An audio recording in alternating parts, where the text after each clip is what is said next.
Good afternoon to those of you who are in Africa. Good morning to those of us who are in the United States. Bon dia, bonjour. I'd like to welcome you to the breakout session for the Civic Engagement track, where we're going to discuss the next 10 years, a vision for YALI's future. And this is really an opportunity for us to discuss. You know, we've had 10 amazing years of the YALI program. Where are we going to be in the next 10 years? How can we take this fantastic program that has been created and engage both the alumni of this program? You know, more than 24,000 of you have gone through either the Mandela Washington Fellowship or one of our regional leadership centers. And we have more than 700,000 people who are a part of the YALI network. So we have this amazing group of people throughout the continent that are engaged on important issues, in this case, civic engagement issues, but also business and entrepreneurship and public administration. How can we continue to give you guys the tools that you need and the networking capabilities that will help you achieve your goals, as well as expand reach additional folks in Africa. So I'm here today with Heine KK. I'm going to introduce her in just a minute. She'll give a few remarks. Then I will just give a few very brief remarks. And then we're really going to have that discussion. And then ultimately we'll rejoin with our counterparts in the business administration track and the public administration track. And we'll have a chance to, for all of us to discuss what we've talked about here and hear from the other groups, and hopefully start to build those ideas and see what we can do for the next 10 years. So with that, I absolutely want to introduce my colleague. This is Heine KK. She is from the Comoros Islands, and she is a 2014 Mandela Washington Fellow. She is the co-founder and president of Imara Comoros, and she was a civic engagement track participant in 2014 as part of the Mandela Washington Fellowship Program. She's a member of the inaugural Mandela Washington Fellowship cohort in that 2014 group, and she participated in the civic leadership track at Delaware University before spending 3 months in Washington, D.C., where I am based, as an intern with Advocates for Youth. Upon returning to Comoros in 2015, she co-founded I'm a Rad African, or Imara Comoros, an NGO that enables Comorian youth and children to become leaders by providing them with a platform to explore and enhance their skills in science, technology, engineering, and mathematics, or STEM, as we often call that, youth rights and leadership, as well as the arts. In 2019, Imara Comoros put their country on the world's robotics map by participating in the first global challenge in robotics, where they competed against 191 other countries and won the silver medal for courageous achievement. Heine also works as a professional translator for several international organizations, including the European Asylum Support Office. In 2016, she was selected to represent Comoros at the One Young World Summit in Bangkok as the ambassador and flag bearer, and she addressed COP21 as the Comorian delegate speaker. She was subsequently awarded the One Young World bursary to attend the B-Spark Leadership Academy for a one-year fellowship in Spain. Heine is also a certified member of the inaugural Obama Leaders Africa program, and she's currently working as a program and training assistant for Peace Corps Comoros.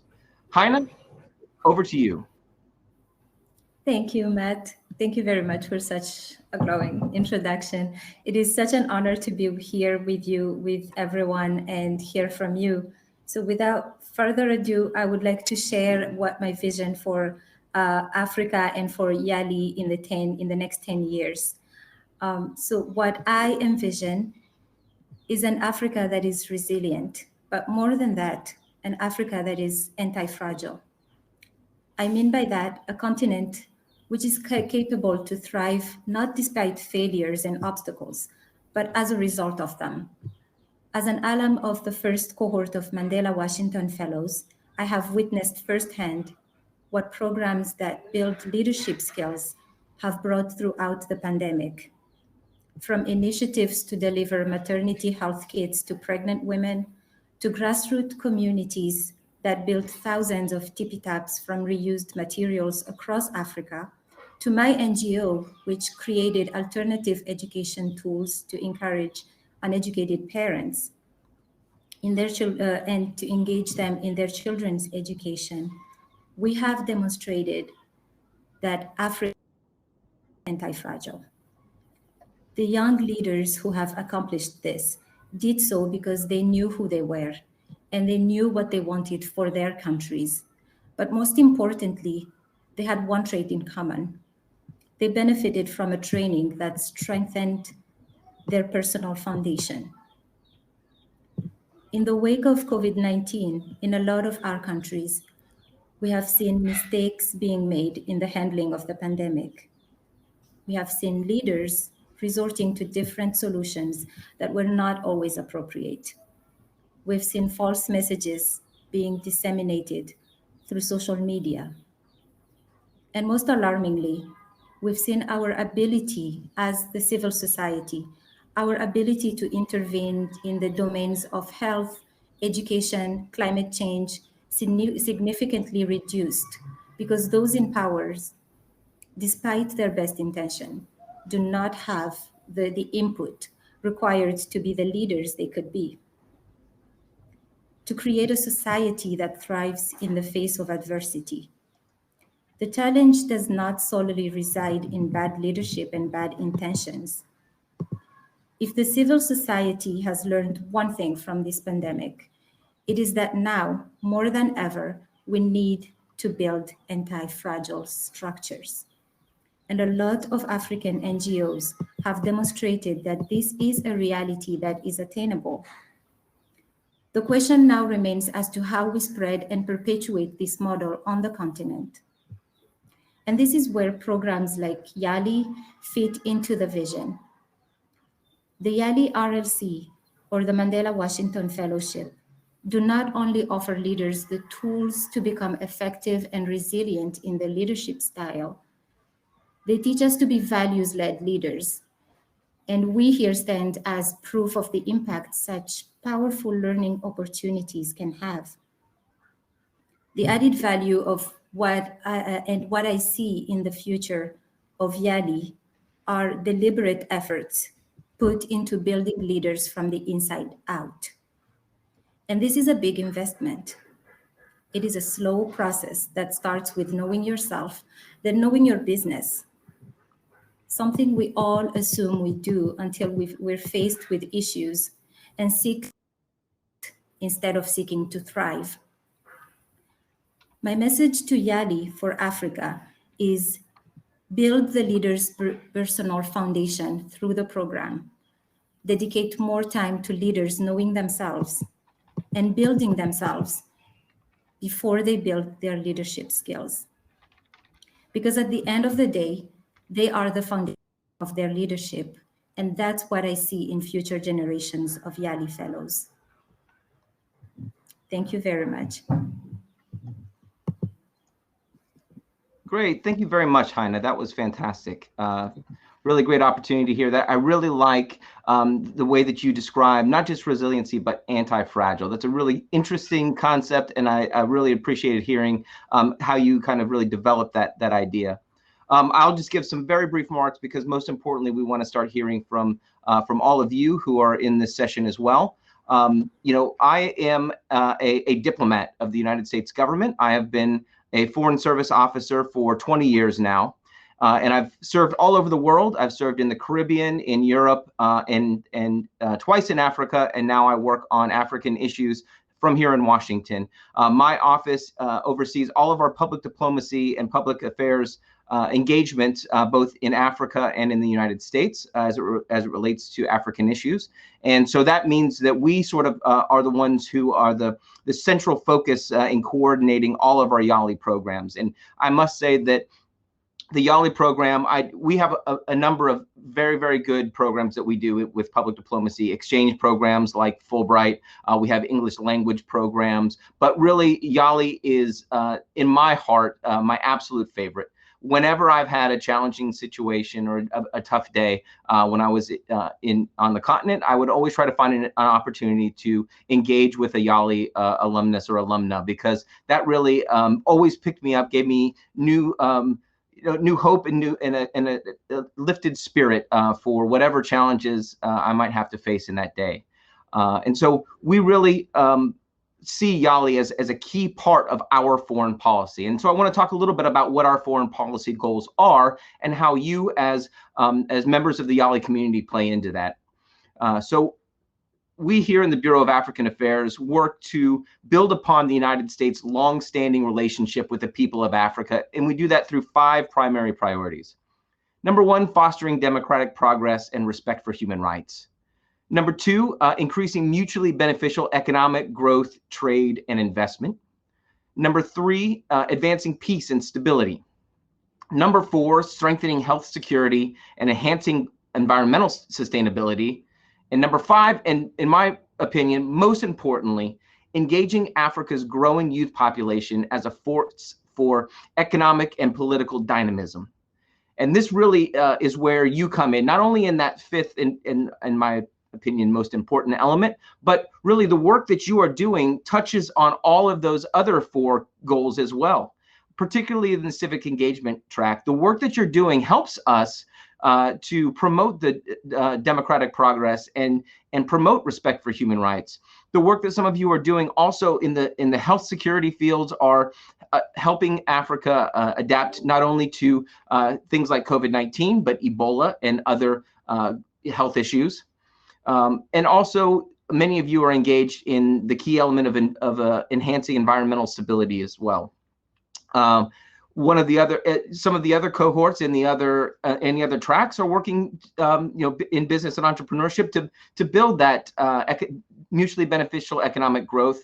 And importantly, our colleagues in the public administration track are helping to create the types of government that are able to advance peace and stability throughout the region. So you can see how important it is that you, both as young people and as members of the YALI community, the work that you're doing plays into our goals and what I believe would also be the goals of most of the countries of Africa as we work together to build a better future. So that's all I'm going to say at the top here. But what we would like to do now is to start discussing some of your thoughts, not only on the last 10 years of YALI, but most importantly on the vision for YALI's future. And so I see a question here from Cyprian Katongo. What policies does YALI have for the next 10 years? What would engage effective participation of African governments in developing Africa? Not viewing YALI as a way to just use as public display, but adding value. Youth are very important in realizing good governance and adding value in developing Africa. Well, I wholeheartedly agree with your point about youth being critically important in really almost demanding good governance of our governments. That's the role of a civil society and of a population, is to ensure that they are getting the governments that they're bringing to power are ruling in ways that are promoting democracy and good governance. I think that's absolutely critical. And really the civic administration track is one of the key ways that we try to give the skills and training to those of you who are working in those fields. Heine, do you have any thoughts on that question? Oh, you're on mute.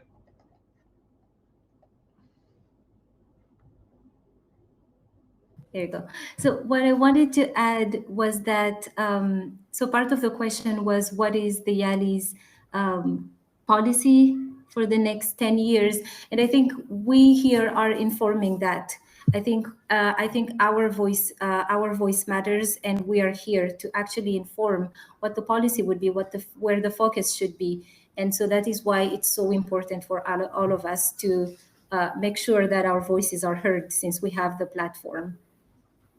No, I 100% agree. That's what today really is about.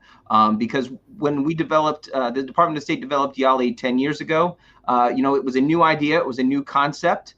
And so we came up with those initial ideas. But now that we're 10 years into YALI, we now want to engage our stakeholders, which are all of you, into saying, here are 10 years. What have we done that we think is great? How can we do better? And what should the next 10 years look like? So you're absolutely right. That's what this is. This is an opportunity to hear from you, to help shape and give your thoughts and opinions into that policy.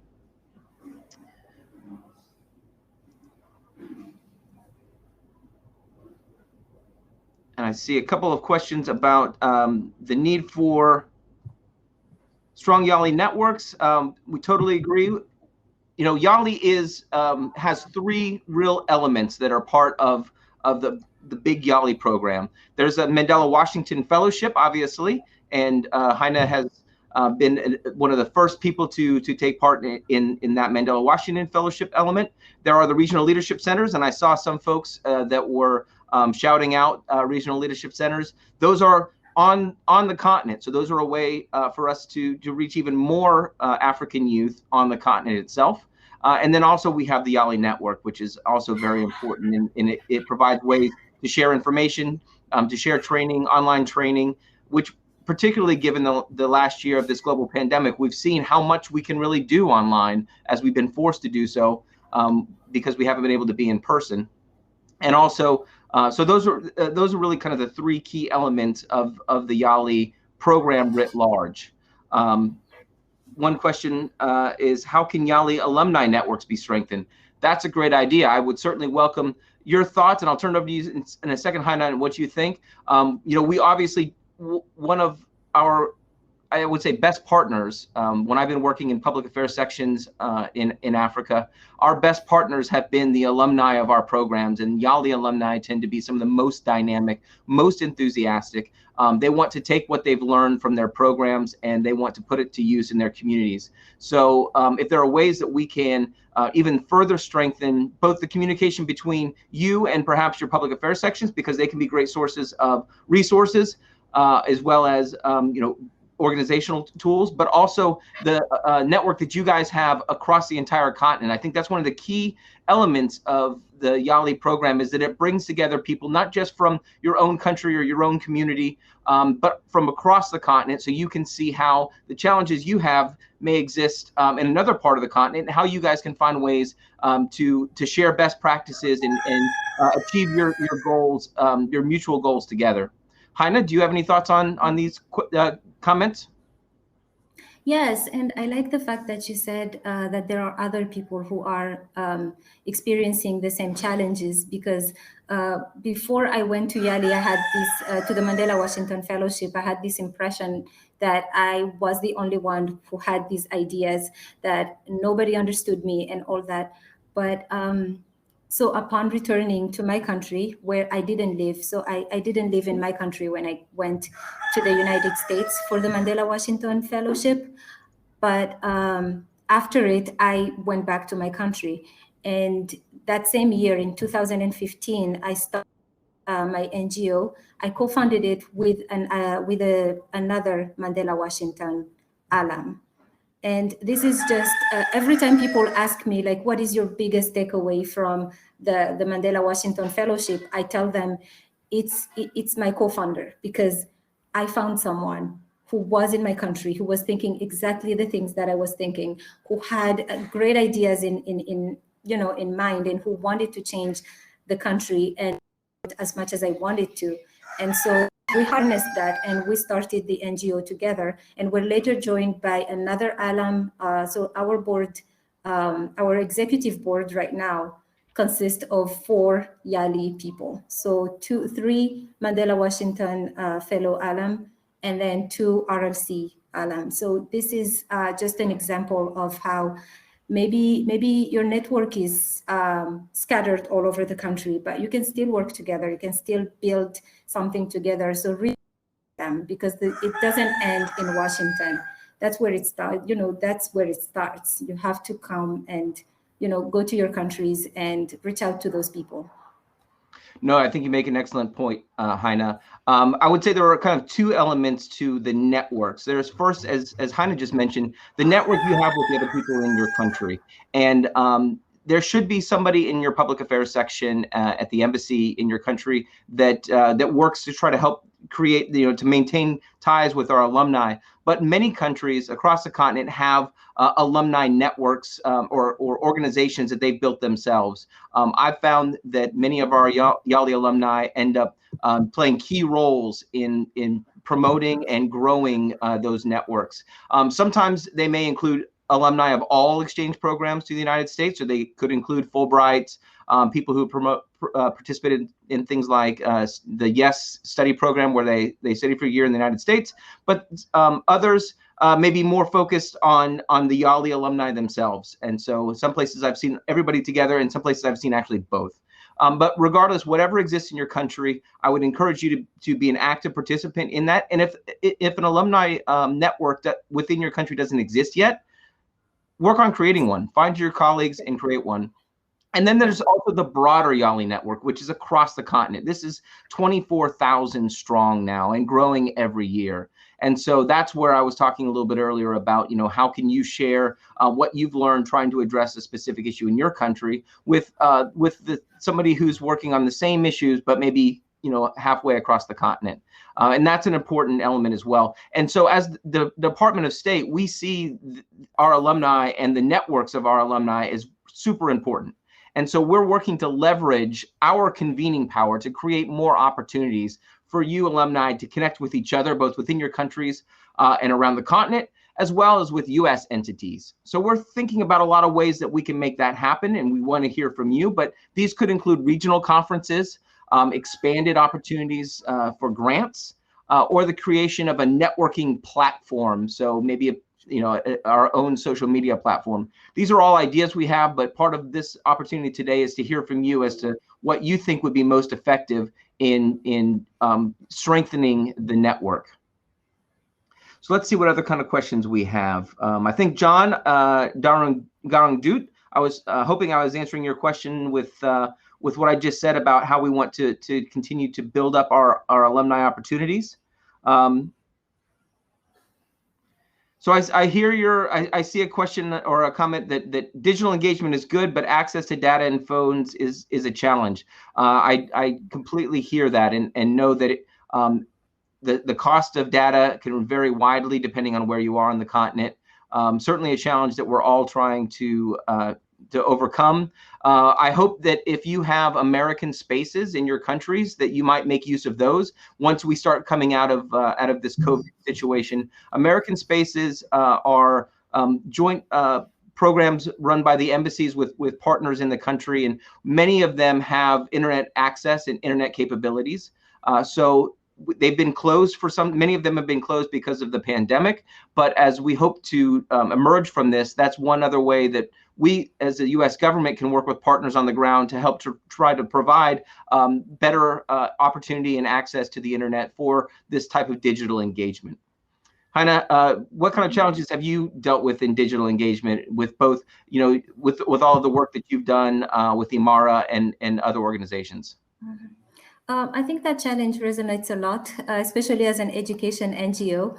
So we have, I work with communities that have no access to, let alone internet. But yes, and that's where when I was talking about anti-fragility, it's that ability, because we started not even thinking about how to use how to make use of digital tools that do not exist. We're just like, wow, there was this solution here that we've been ignoring this whole time. So we started engaging the parents. My biggest challenge was that the students were just sitting idle, and of course, domestic violence increased, which led to a whole nother plethora of issues. But what we did was that we thought about engaging parents, even uneducated parents, in the education of their kids. And in order to do that, we would issue weekly books. They were 5 pages, and even if the parent wasn't educated, they could still help their students, which is something that was so empowering to them, because it was the first time that they got engaged with their kids' education. And what we did basically was ask questions related to things, historical facts, cultural things that you do not learn at school. But by doing so, the student who then has to everything has to ask their parents, like, what happened in 1980? Who is this president? Because we do not learn those things at school. How do you make this thing? And then they have to read, they have to write it down in French, because that's the language of education here, which means that they keep engaging with education. And it's probably not the same thing as going to school on a regular basis, but it helped increase their level of reading and writing a lot. So the majority of our kids went back to school being like reading more quickly, writing more quickly than the others because they had to do that on a weekly basis. No, I think that's really great. The importance that people in Africa put on education is really fantastic, and engaging the parents as a way to ensure that they are also a stakeholder and a partner in their children's education is a fantastic way to really bring that holistic sense to reaching your audiences. I saw a really interesting comment about one way to strengthen alumni is concepts called train the trainer, where all of you as YALI alumni have received training. There may be even more resources that can be offered to you, but what's really great is that you have that expertise, you have that information, and you have that enthusiasm and initiative. We can find more ways to give you the resources that you need to share that information with more people, and that's like an amplification element, right? You've gone on the Mandela Washington Fellowship Program, or you've gone to a regional leadership center. You've gotten all this information, and so how can we help empower you to share that, to spread that to even more people? You know, I see YALI as an investment in Africa's greatest natural resource, which is its people. And so by investing in you, you're able to reach even more folks in your communities, in your countries. And so I think that's an absolutely fantastic comment. Again, here I would say, yep, please, Hannah. Sorry, Matt, may I just add to that? I wanted to say that oftentimes it's really, we think that we don't have the power, we don't have anybody to reach out to. But if you think about training of trainers, those are things that the United States Embassy in your country will definitely support. So reach out to them, tell them that this is, create your budget, come up with a great project and submit it. They create a lot of opportunities to do that. Of course, there are exceptions, but the opportunities are there. And when, for example, during the pandemic, when there are special circumstances, they become even more receptive to it. So I just want to reiterate that there are people we can reach out to, and we should reach out. Hannah, you said better what I was about to say. You said it much better, though. That's exactly right. Most of our embassies have resources that we have to empower our alumni to share their information. And so be in touch with your alumni coordinator at the embassy, see what opportunities exist. It's not, there's usually a cycle or a timeline for those resources to be available. But make sure that you're on any sort of email lists, or that you're getting the information, so that if you have a great idea, if you see an opportunity for you to share what you've learned, then you can take advantage of the resources that the embassy may have available. I think that's fantastic. Thank you for making my point for me. Let's see, I see a comment. Young people are very engaged. We have the will to help, to positively change the world around us. However, the main problem we face is the lack of support, the lack of people to give the best advice and offer the right information and do the best. What solutions does YALI bring to this level? Well, I would hope that some of the training you've received as part of the YALI program, whether it's the Mandela Washington Fellowship Program, the RLCs, or the YALI network, are giving you the information that you need to change the world around you.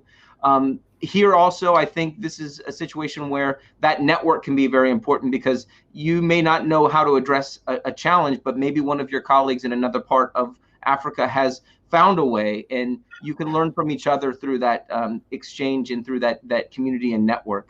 Hannah, do you have any thoughts on that?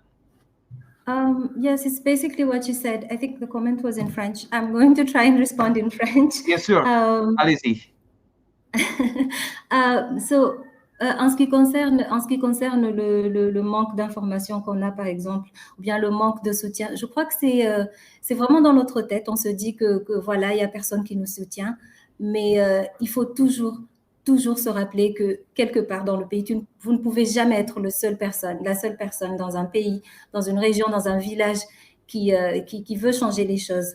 Donc, il faut toujours se rappeler. Des fois, c'est vraiment difficile de repérer ces personnes-là, mais c'est pour ça que, par exemple, faire partie de votre groupe de alumni est très important, parce que c'est à travers ces groupes que vous trouverez quelqu'un qui a peut-être les mêmes idées. Et c'est à travers, même en ligne, par exemple, j'ai parfois eu des problèmes moi-même où je pouvais vraiment pas trouver les ressources dont j'avais besoin sur place. Mais j'ai quand même demandé aux autres, est-ce qu'il y a quelqu'un qui connaît quelqu'un? Parce qu'il y a toujours, ça existe toujours quelque part. Et là, je peux vous dire que même maintenant, je suis en contact avec des gens que j'ai jamais rencontrés, qui sont quelque part en Éthiopie. Mais je compte vraiment beaucoup sur eux, sur leur soutien, sur leurs conseils. Et ça commence toujours par là. Donc, voilà, je veux juste dire, il ne faut pas avoir peur de faire le premier pas. Thank you. I think that it's an excellent point, Heine. So hopefully for our French audience, you got all that information. For those of you who might not speak French, she was just basically highlighting the same concept, that the Alumni Network is a great way to share problems and share solutions. She talked about, finding, communicating with a colleague in Ethiopia to help attack some of those challenges. And I think that's a great point. I see another point here about getting outside of the capitals. I think that is an excellent point. Embassies are typically based in the capital cities. We have a few consulates outside of the capitals in Africa, but it's really important for us as diplomats to make sure that we are engaging with the people of a country throughout the entire country, not just in the capital city. And so sometimes there can be challenges because of security situations. Obviously, the last year has been a great challenge. We haven't, as diplomats, we have not been able to get to meet people in person, to travel much because of COVID-19. But as we emerge from this pandemic, I think it is more important than ever that we are reaching audiences throughout the entire country, and that we are engaging in programs and projects, not just in the capitals, but throughout the countries as well. This is another place where another opportunity I'll use to pitch our American spaces, because many of these exist outside of the capitals. And what we try to do is do programming through those American spaces that may be in other parts of the country. We often will bring speakers there or visit ourselves to engage with local populations. But that's an excellent point, that we need to not look just at the capitals, but in all of the regions as well. Heine, did you have any thoughts on that? No, I completely agree with what you said. And with the idea that these trainings should happen outside the capital. I think the villages and just communities and NGOs, I think it would be actually really innovative if we were looking into having one of the grassroots NGOs host these events. Having them kind of receive the others, and this would be really empowering for them, would play a major role in their what is the word I'm looking for, like marketing and everything, marketing their NGOs or their community-based organizations. So it is a great idea, and I 100% support it. We have a comment that getting visas is a challenge for youth as well. I completely understand that as a problem, particularly because of COVID-19. We have not been issuing many visas recently. This is something I hope will improve as the global health environment improves. But that is certainly one of the challenges that we know exists. This is one of the reasons that we created both the regional leadership centers, so that we would have places within Africa that wouldn't necessarily require a U.S. visa to get some of the same important training as part of YALI. And this is also why we have the YALI network, so that we can reach out digitally to people, and that they don't necessarily have to travel to benefit from the programs that those offer. Heine, do you see any comments or questions that you'd like to make any points on? Not yet. I see one that I think a comment that was really interesting, and I do want to hear from folks. If you could give YALI a tagline or motto for the next 10 years, what would it be? Oh, that is a really great question. Heine, do you have any ideas? That's a very good question. Let me think. I see consolidating the success gained through YALI alumni as one. That's a great one. Maybe like tomorrow's leaders today. Well, I'm going to keep thinking of that one while I look for another question to pose. Me too. Yeah, exactly. That's a really great comment. I like that a lot. It's going to have me thinking all day. I see a question about new members to the YALI network that haven't had the opportunities to be trained or supported. How can they access sponsorship from the embassies? So a couple of things. First, as part of the YALI community, you do have some resources through the network, so please take advantage of those. And be in touch with your embassies. You don't necessarily have to be physically in touch with them, but most of them have Facebook pages or Twitter feeds or other social media where they are constantly, when opportunities exist, both for exchange programs like YALI or for other programs that they may have, they will advertise those because they want to recruit as many candidates as possible for those programs. So definitely make sure that you are following your embassy's social media feeds. I think that's a good way to get information.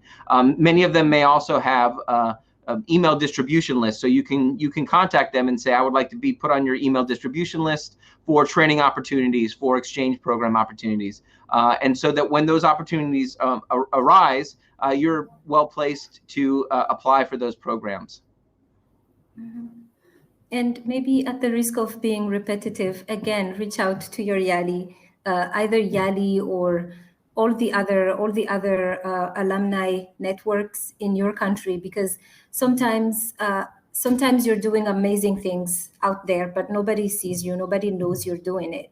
So if you're not putting yourself forward, and I am one to talk because I'm really shy, so I don't always do that, but I try. So it's really important because that's how you come to know about existing opportunities. For me, for example, as a member of the very first cohort, that's a program that did not exist. So I didn't, nobody in my immediate surrounding would know about it. But it was a friend of a friend who talked to a friend who reached out to me and asked and told me, hey, there's this big opportunity. And I was like, no, I didn't back then didn't even have a Facebook account, didn't have all those accounts, but it was through a friend who was associated with a cohort, a Fulbright cohort, alumni network in her country. So you never know. And right now I know the Obama leaders, for example, there's a system whereby you can nominate people whom you know. So your alumni network is the way to go. Always think about them first. That's a fantastic point, Heine. Networks in general, but YALI, your alumni network is an important one. The YALI network is another. Your informal networks, your friends and friends of friends, and social media networks. These are all ways that we can find out about these kind of opportunities. So that's a fantastic point. I see another suggestion for our motto, expanding the YALI networking to all the nooks and crannies in African states. I like that concept, to make sure that we are truly reaching everybody on the continent. One of the goals of the Biden-Harris administration is to make sure that we are reaching historically underrepresented groups in the United States and overseas. And I think making sure that we are getting outside of those capital cities, that we're getting to all parts of a given country, is a great way to make sure that we are reaching traditionally underrepresented groups, as well as those who may have easier access to the embassy and to some of our resources. So I like that. I like that motto a lot. Heine, there's one in French. Your pronunciation is going to be a lot better than mine. That maybe you can read. Yes, it says ensemble nous pouvons le faire, and I agree. Oui, on peut. Yes, together we can do it. Together we can do it. That's great. I see another question. Democracy is facing challenges everywhere. How can African youth and U.S. youth work together on these issues? And how can democracy be shared as a global value through YALI? Boy, I can't agree more with that idea that democracy is facing challenges everywhere. We've seen it in undemocratic seizings of power in parts of the world. We saw it on January 6th in the United States, democracy under attack on the U.S. Capitol.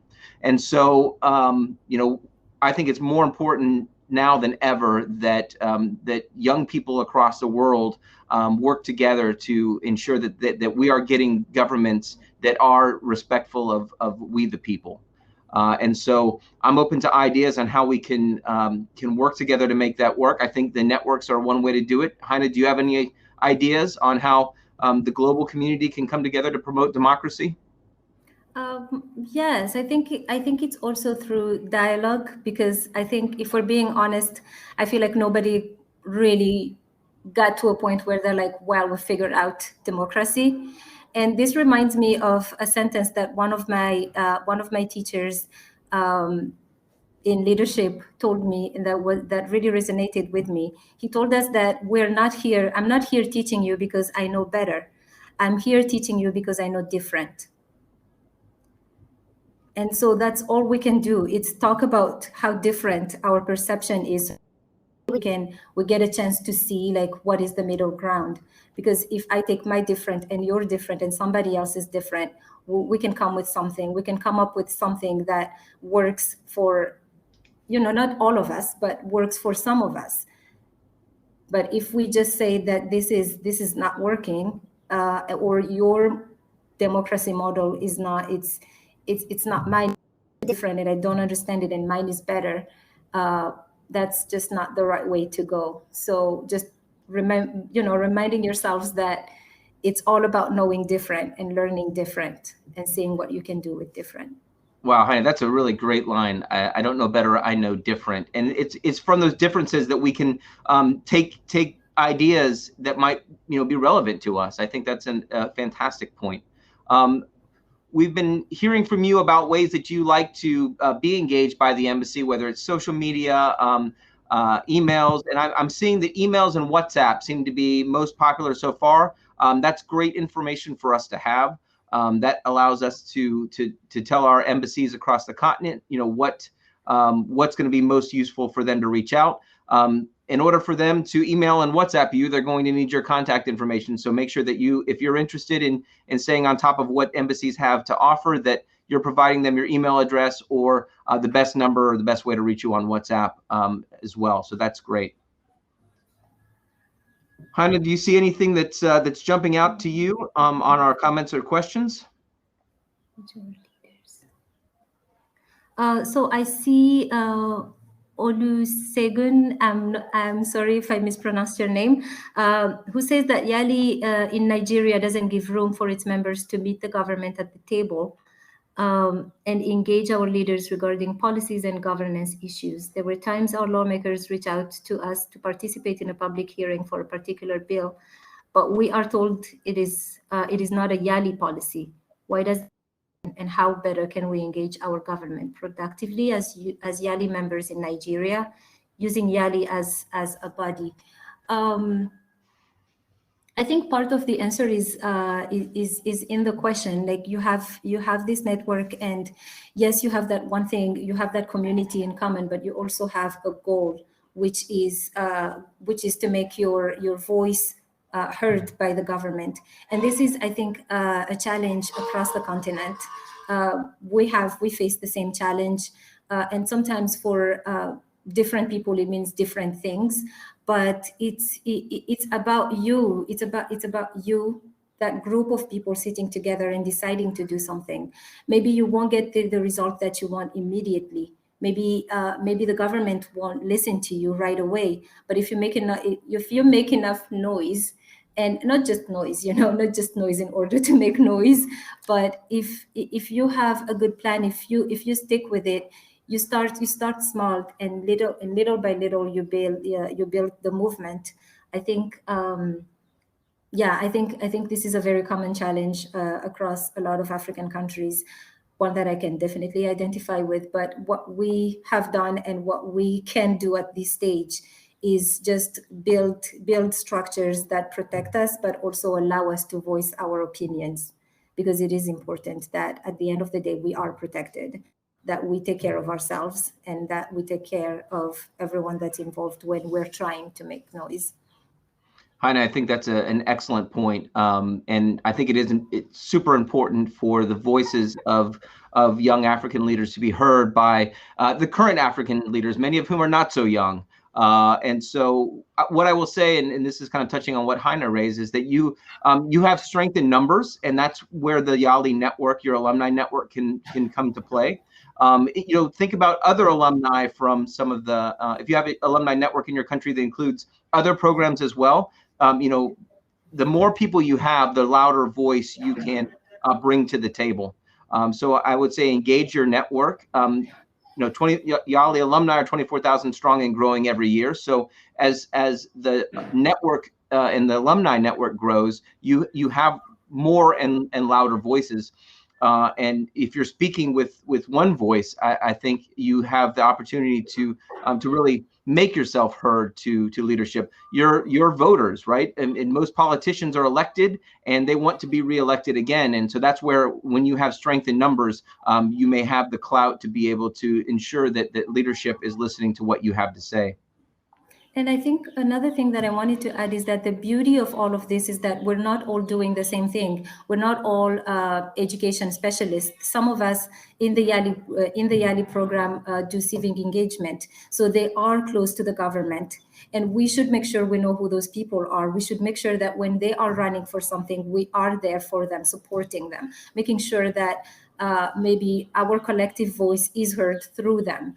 I have met personally a lot of Mandela Washington Fellows who work in the government, who are ministers, and I think those are also very good resources to have and to acknowledge, and they will be open to listening to you and to finding a way to go. That is a fantastic point, Heine. One of our tracks is public administration, and so the hope is that people who benefit from the YALI programs in public administration, as well as the other fields, will be positive forces for change within government structures. And that's really, sort of the way that YALI was designed, to really touch on the public sphere, the private sphere, and then civil society. And as civic engagement participants, you represent that civil society element.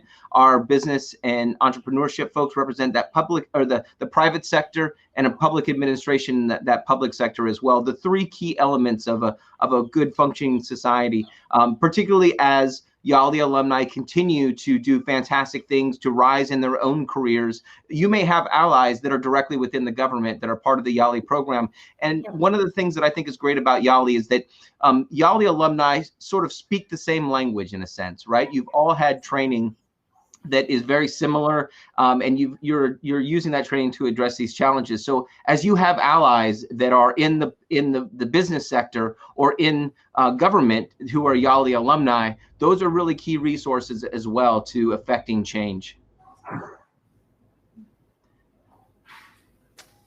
Speaking of the importance of civil society, I see a comment from someone about closing civic space is a challenge globally. How can YALI support members in the civil engagement track to adjust to these challenges? I think that is, as we talk about some of the democratic challenges worldwide, the way that democracies consolidate, or the way that governments who don't want to be democratic consolidate power, is they try to close that space for civil society. And that's why civil society and folks who are engaged in civic engagement play such a crucial role in democracies. Heine, do you have any thoughts on how YALI can support members in civic engagement track to fight back against the closing civic space? Not right away, okay. But that's a very good question. I'm thinking about it. That's a very great question, though. I agree. I think it's a very important question. Obviously, it's going to the specific situation on the ground in your country and your community is going to play a large role in how to address that challenge. But know that you have allies, in the United States embassies, and amongst your other YALI alumni as well, and other civil society members. When civil society, when one organization is shut down or targeted, that exposes risks to everybody. So working within as a cohesive unit of civil society, even if it's not your specific area of focus, can be important as well as you seek to address those challenges. Let's see what other comments we have.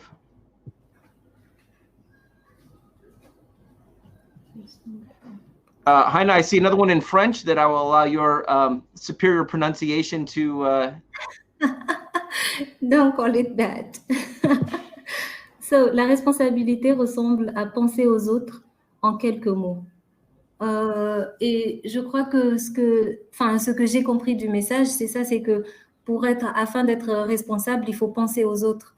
Et je suis entièrement d'accord avec ce que vous dites, parce que c'est ça, parce qu'on a souvent tendance à oublier, par exemple, à oublier les autres quand on est dans le leadership. Et c'est pas nécessairement, ça vient pas nécessairement d'un manque d'intérêt ou quoi que ce soit, c'est que des fois, tu vois juste ce qui est devant toi, et donc tu protèges ce que tu vois. Mais c'est pas que tu ignores, mais des fois, tu oublies ce qui se passe derrière toi. Et donc, c'est notre responsabilité à tous en tant que YALI Fellows de penser aux autres. Et je crois que c'était en réponse au motto and for the YALI in the next 10 years. Et je suis entièrement d'accord. Je crois que c'est un bon mot d'ordre. Oui, je suis d'accord. Just to kind of recap that in English, she said it was, the point was it's a responsibility to think about others. And particularly as you who are young African leaders, it's really important that as you take on increasing roles of importance and as you gain greater responsibilities, it's important not to forget about other people and to make sure that you're being inclusive in the ways that you're trying to improve your communities. And I think that's an excellent point. So there's another question here that says, in one word, what does YALI mean to you? Another great question. Another great question. I think for me, and it's of course very personal, YALI meant validation, because I was just crawling in that little space and thinking that I'm not gonna get anywhere. Nobody wants to do this.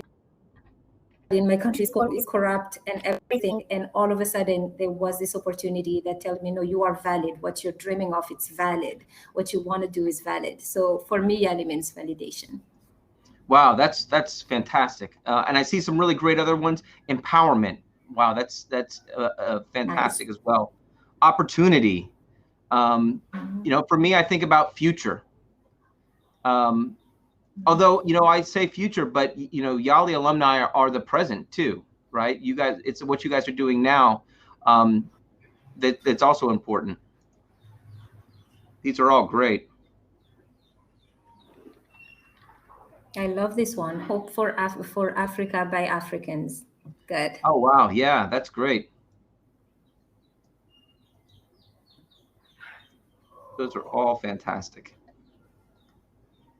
Collaboration. Nice. Heine, let me ask you a question. What do you think is going to be most important for Africa, in the next 10, 20 years? And how does YALI fit into that? I think, like I said at the very beginning, it will be important that we build that the YALI program build this component of knowing yourself as a person. Because when we come to YALI, we feel the pressure to kind of have a story and tell your story, and you immediately identify yourself with that story. But I don't think for any amount of time nobody thinks about who you are then, if it's not, who are you without your story? You know what I mean? And it's only when you have built yourself enough, you know who you are, you know what your objectives are, you know your why, you know why you're here, you know this is what I'm afraid of, these are my insecurities, and this is how I handle it, this is my reaction to being scared, this is my reaction to being this. When you have mastered that, then it becomes easier to deal with others. And where I see YALI in 10 years, or maybe I see the YALI fellows in 10 years having mastered that more than anything else, because the tools to become a great leaders are not universal. Everybody has their leadership styles. And that's why it's so important that people know themselves, that people acknowledge what their fears, what their wildest dreams are, or like, and also learn to not be afraid of those wild dreams that they have. So what I see in the cohort that follows me is a cohort that gets out of the training, not just with the leadership tools, but with just that place, being in that place where they are in control of themselves first. And so now they are more able to think very, very critically and very efficiently about what they want for their NGOs, what they want for their for the civil society, for their countries at large. And that is a very big and dear dream of mine, that this anti-fragility and also knowing yourself portion be a part of the training. That's fantastic. We're going to be wrapping up here shortly. I will say we want to continue to hear from you. This is the beginning of the conversation. This isn't the end. Other ideas that we as a government have, we want to make sure that we're expanding the YALI network membership and capabilities through the online campaigns. We've obviously discussed some of the challenges that those pose. I'm hoping you can help us find solutions as well. We also want to strengthen and expand the regional leadership centers. This is a way for us to be able to expand the YALI training to even more Africans. So we're looking for ways to build greater capacity among the RLCs to have even more folks who are able to benefit from those programs. Heine, do you have any closing thoughts before we get ready to head back to the plenary? Yes, thank you. I just wanted to thank everyone. I think the ideas, the questions that were raised here were amazing. So I want to thank every single person here for contributing. And I really liked your ideas. And I feel like I'm going to spend tonight thinking about a lot of the questions you asked. I don't know about you, Matt. Oh, absolutely. Yeah, the rest of the day and probably, in my dreams tonight as well. At some point, I will come up with that perfect motto, but I haven't found one that's better than any of yours yet. Yeah.